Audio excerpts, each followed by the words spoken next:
The dream started when I was 19. It's almost 2 years ago now. I thought they were gonna just be a passing phase, but sitting here thinking about it now, I know that I was mistaken.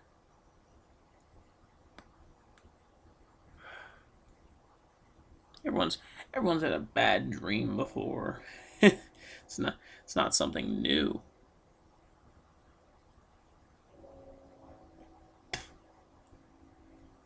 So when I had mine, I took it as such. A passing bad dream. Product of a restless night.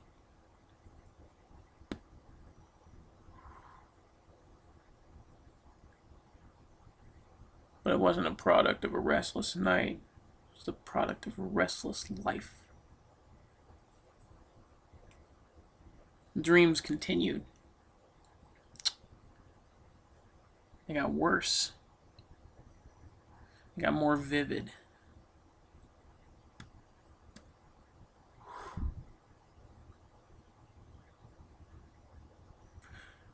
At first, they were just typical monster dream. Scary face in the dark. Scary noise in the distance. Running from something I couldn't get away from. And then they got real. The people got names. Places got landmarks that were familiar. The sounds became crisper.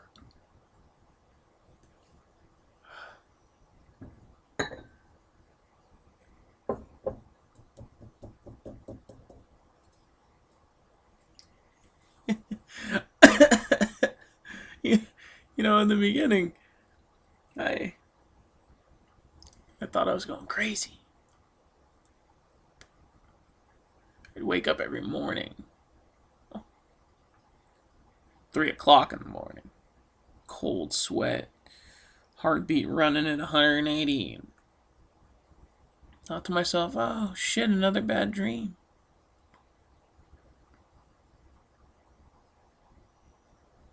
And then I realized that's what I had said the last 6 nights.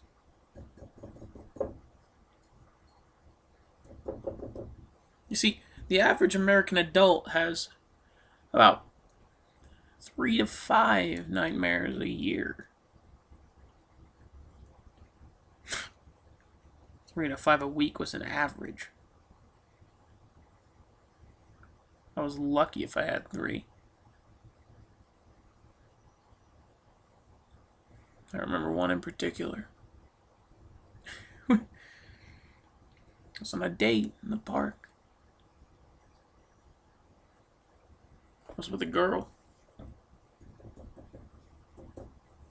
One I particularly liked. One I really liked. She looked beautiful. Long brown hair, dark brown eyes. Beautiful sundress. Beautiful summer day. Sitting on a park bench. Everything was perfect. That's how all the dreams started. Everything was perfect.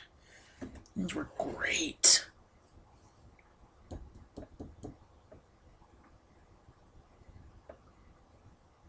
Someone ran up and took her purse. Like the good boyfriend I was, I followed that man. I hunted him down, caught him quick, beat his ass and got the purse. You see, at this point, I didn't know it was a dream. Could have been anything.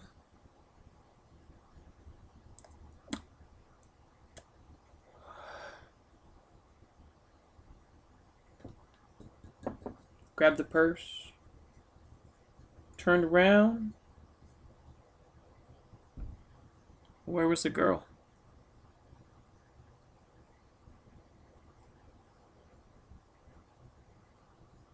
She was being taken by two other guys. The purse was a pawn.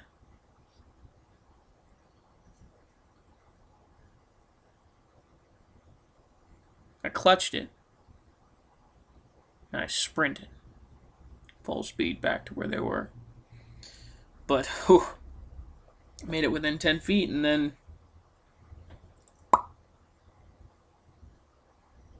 lights went black.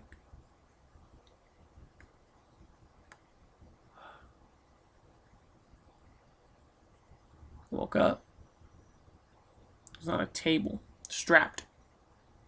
Just my boxers. I realized after a few seconds my head could swivel. So I pivoted side to side and realized that my left was the girl. She was in her bra and panties, strapped just like I was, yet to be awake.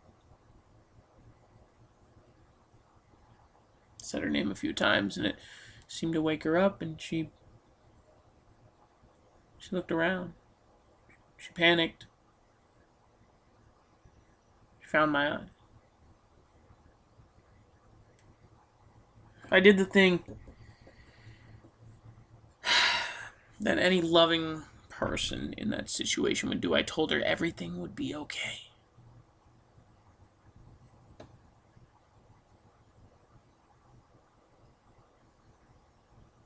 But it wasn't okay.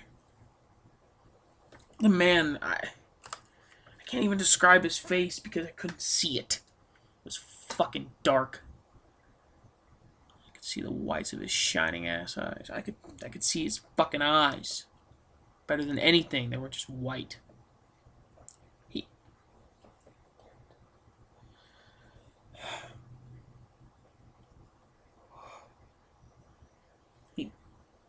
came up in between us.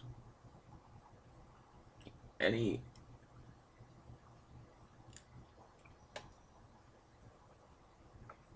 said, "You two are close, aren't you?" I nodded, involuntarily. I nodded. I don't know why I was playing along with the games of this fucking psycho.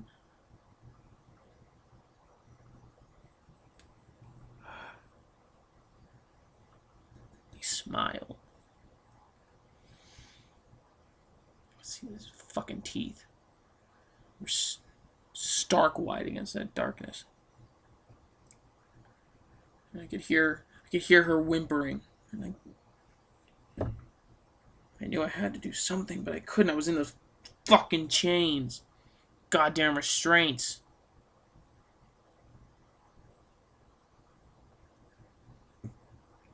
He hovered over my face and said, "Every pain she feels is your pain." I didn't know what he meant, and then he grabbed a knife. I pleaded with him. I said, "Don't hurt me. Don't hurt her. Hurt me. Hurt me instead." He just laughed.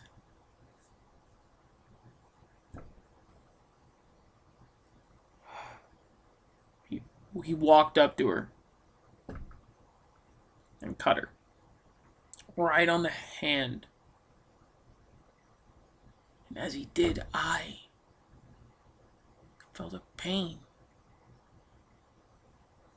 Not one of those mental pains that you feel like, oh, someone's hurt, I'm hurting for them. No, I fucking felt it.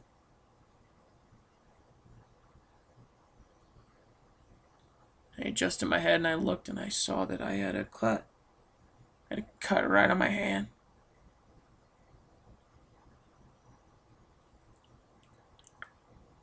I didn't know how it was fucking possible.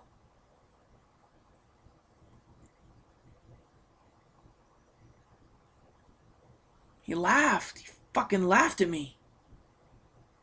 Did you see what I mean now? You see what I fucking mean now? He cut her over and over and over again.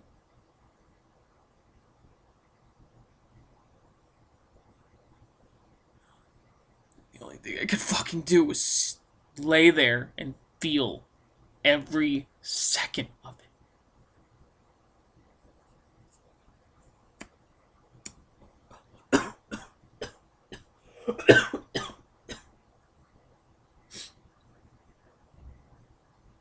She was dying, and I was dying. We were fucking dying.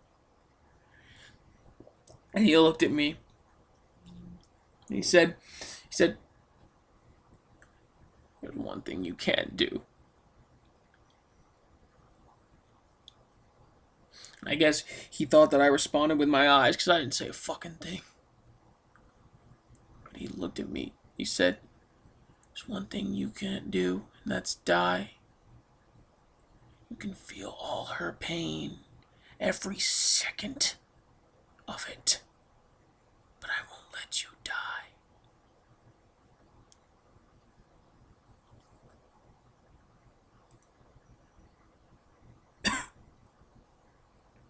And he went up to her.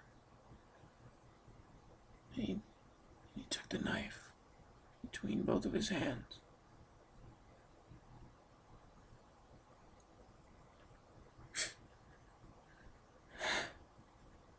And he pushed it.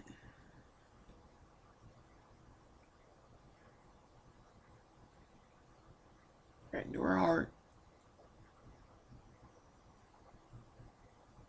And I felt it.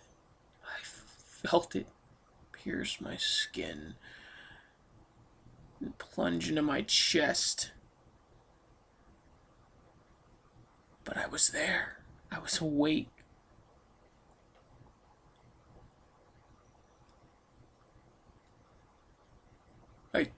I turned and she was gone. Her eyes were staring right at me, but she was gone. And all I could hear was his fucking laugh. Goddamn fucking laugh.